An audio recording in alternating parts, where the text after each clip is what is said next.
2022 के योगी मंत्रिमंडल में योगी की नहीं चली, तो वो कौन है जिसने अपर्णा यादव को भी नजरअंदाज कर दिया? कौन है वो जिसने राजनाथ सिंह के बेटे पंकज सिंह की विशाल जीत को भी नजरअंदाज कर दिया? क्यों इनको मंत्री नहीं बनाया गया? तो आइए आपको ये सारी चीजें हम जरा विस्तार से बताते हैं। सबसे पहले हम बात करेंगे राजनाथ सिंह के बेटे पंकज सिंह की। पंकज सिंह राष्ट्रीय राजधानी दिल्ली से सटे गौतम बुद्ध नगर जिले की नोएडा सीट से लगातार दूसरी बार विधायक निर्वाचित हुए हैं। रक्षा मंत्री राजनाथ सिंह के पुत्र पंकज सिंह को सूबे में दूसरी बार सबसे बड़ी जीत मिलने के बाद भी मंत्री पद से काफी दूरी रखनी पड़ी है। पंकज सिंह 1,81,000 वोटों से अधिक के अंतर से चुनाव जीते, लेकिन सीएम योगी के मंत्रिमंडल में जगह नहीं बना पाए। अब हम बात करेंगे मुलायम सिंह यादव की छोटी बहू अपर्णा यादव की। मुलायम सिंह यादव की छोटी बहू अपर्णा यादव भिष्ट ने यूपी में चुनावी रंग चढ़ने के बाद समाजवादी पार्टी को तगड़ा झटका देते हुए बीजेपी का दामन थाम लिया था। बीजेपी में शामिल होकर लखनऊ लौटने पर कार्यकर्ताओं ने जोरदार स्वागत किया था। माना जा रहा था कि योगी आदित्यनाथ के मंत्रिमंडल में अपर्णा यादव को भी जगह मिल सकती है, लेकिन ऐसा नहीं हुआ। अब जरा हम बात करेंगे कांग्रेस छोड़ के बीजेपी में शामिल होने वाली अदिति सिंह की। अदिति सिंह गांधी परिवार का गढ़ माने जाने वाले रायबरेली जिले की रायबरेली सदर सीट से लगातार दूसरी बार विधायक निर्वाचित हुई हैं। 2017 के चुनाव में कांग्रेस के टिकट पर निर्वाचित हुए अदिति सिंह 2022 में बीजेपी की टिकट पर चुनावी मैदान में उतरी थी और जीती भी थी। अनुमान लगाया जा रहा था कि अदिति सिंह को भी योगी सरकार में मंत्री बनाया जा सकता है, लेकिन ये भी नहीं हुआ। अब हम बात करेंगे पार्टी के दिग्गज नेता श्रीकांत शर्मा की। योगी सरकार 1.0 में कैबिनेट मंत्री श्रीकांत शर्मा को मंत्री पद मिलना तय माना जा रहा था। मथुरा सीट से बड़े अंतर से जीतकर विधानसभा पहुंचे श्रीकांत शर्मा की गिनती उन मंत्रियों में होती थी जिनका प्रदर्शन अच्छा रहा था। श्रीकांत शर्मा 1 लाख वोटों से अधिक के अंतर से जीते थे, लेकिन सीएम योगी ने तगड़ा झटका दे दिया। पिछले सरकार में सरकार के प्रवक्ता रहे श्रीकांत शर्मा इस दफे मंत्रिमंडल में जगह बनाने में नाकामयाब रहे। सुनील शर्मा यूपी के सबसे अधिक वोटों से जीतने वाले विधायक हैं। गाजियाबाद जिले की साहिबाबाद विधानसभा सीट से सुनील शर्मा 2,13,998 वोट से जीते हैं।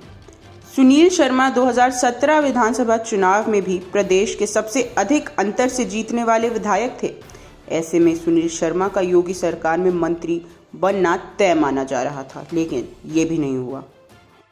गौरतलब है कि योगी सरकार 1.0 में डिप्टी सीएम रहने वाले केशव प्रसाद मौर्य को नए मंत्रिमंडल में भी डिप्टी सीएम बनाया गया है। केशव प्रसाद मौर्य सिराथू विधानसभा से चुनाव हार गए थे। वहीं वाराणसी के दयाशंकर मिश्रा दयालु को भी मंत्री बनाया गया है। बता दें कि दयालु किसी भी सदन के सांसद नहीं है। गौरतलब है कि योगी सरकार 1.0 में डिप्टी सीएम रहे केशव प्रसाद मौर्य को नए मंत्रिमंडल में भी डिप्टी सीएम बनाया गया है। केशव प्रसाद मौर्य सिराथू विधानसभा से चुनाव हार गए थे। वहीं वाराणसी के दयाशंकर मिश्रा दयालु को भी मंत्री बनाया गया है। बता दें कि दयालु किसी भी सदन के सदस्य नहीं है। आइए अब आपको सुनाते हैं इस विषय पे हमारे विश्लेषण का क्या कहना है। मुझे लगता है यह कहना बिल्कुल गलत है कि योगी मंत्रिमंडल जो बना है नया 2022 में, जो उनका योगी 2 है, उसमें योगी की नहीं चली है। उसमें पूरी तरीके से योगी की ही चली है। उन्होंने जरूर केंद्रीय लोगों के भी और लोगों को एकोमोडेट करने की कोशिश की है, लेकिन आप एक चीज मान के चलिए कि उसमें मैं नहीं समझता हूं कि इसमें कहीं से भी योगी की न चली हो, क्योंकि योगी ने जिसको चाहा है उसको मंत्री बनाया है और इसमें कहीं कोई दो राय नहीं। रही बात, जैसे सवाल उठता है पंकज सिंह का, पंकज सिंह निश्चित रूप से नोएडा से वो हैं और उस स्थिति में तो आप एक चीज समझिए कि राजनाथ जी अभी भी जो है नरेंद्र मोदी मंत्रिमंडल में सेकेंड नंबर की पोजीशन पर हैं, भले ही उन्हें उस ढंग से शक्तियां न दी गई, लेकिन उनकी स्थिति ये है, वो पूर्व राष्ट्रीय अध्यक्ष हैं। और ये तो उस स्थिति में कहीं ना कहीं यह दिखाने के लिए कि हम परिवारवाद नहीं करते हैं और इसलिए सिर्फ उनको मंत्री नहीं बनाया गया। लेकिन उनकी स्थिति ये है पंकज सिंह की कि पंकज सिंह कह देते हैं तो किसी भी मंत्री से ज्यादा बड़ी हैसियत होती है। तो ये मानना पड़ेगा कि वो भले ही 1,81,000 वोटों से जीते हों और निश्चित रूप से बहुत प्रबल दावेदार हों, लेकिन इन सब के बावजूद पंकज सिंह की स्थिति आज भी बहुत अच्छी है और योगी उनकी बात को, किसी भी बात को इनकार नहीं करते हैं। तमाम मंत्रियों से ज्यादा हैसियत है उनकी। शायद मंत्री किसी का तबादला न करा पाए, लेकिन पंकज जिसको चाहेंगे उसका हो जाता है। तो पहली बात तो ये है। रही बात अपर्णा यादव को लेकर के बात होती है, जो मुलायम सिंह की एक मतलब दूसरी पत्नी है, उनकी बहू है, तो उनको लेकर के और जो ऐन वक्त पे जाके बीजेपी में शामिल हुई और सारी चीजें, वो ना तो किसी विधान परिषद की सदस्य हैं ना विधानसभा की सदस्य हैं। तो वो इस स्थिति में है कि उनको बनाने के लिए क्यों बनाया जाए। तो ये जो सवाल उठता है तो इसको लेकर भी है और उनको बनाने के इससे कोई फायदा होने वाला नहीं। वो जहां पर उनका फायदा लेना था वो ले लिया गया। अब उनको चंद फायदे दूसरी जगह दे दिए जाएंगे, उनके जो अपने काम धंधे हैं, जो और चीजें हैं, कहीं पे एकोमोडेट कर दिया जाएगा, कुछ चीजें उनके काम होते रहेंगे। तो कमोबेश आप ये मान के चलिए कि उनको यूज किया गया है और उससे ज्यादा उनकी हैसियत कोई नहीं है और वो उससे ज्यादा यूज उनका हो भी नहीं सकता है। तो आपको ये समझना पड़ेगा कि ये स्थिति है। अदिति सिंह की बात आती है। अदिति सिंह एक माफिया की बेटी है और वहां पर भले ही वो क्षत्रिय बिरादरी से हो, सब कुछ हो, लेकिन उनको भारतीय जनता पार्टी कभी भी बहुत स्वीकार नहीं करती रही है, न उनके पिता को और न वैसे। क्योंकि उनके पिता की भी स्थिति ये रही कि उन्होंने जो हत्याएं करवाई और सारी चीजें हैं, उसमें कहीं ना कहीं आपने देखा होगा वो लोग रहे हैं जो भारतीय जनता पार्टी से जुड़े हुए लोग रहे हैं और बहुत सारी चीजें, और भारतीय जनता पार्टी के लोग उनसे नाराज रहते। लेकिन उनको सिर्फ इसलिए टिकट दी गई थी और सारी चीजें की गई थी कि जिससे संदेश जाए, क्या कहते हैं उनके लिए,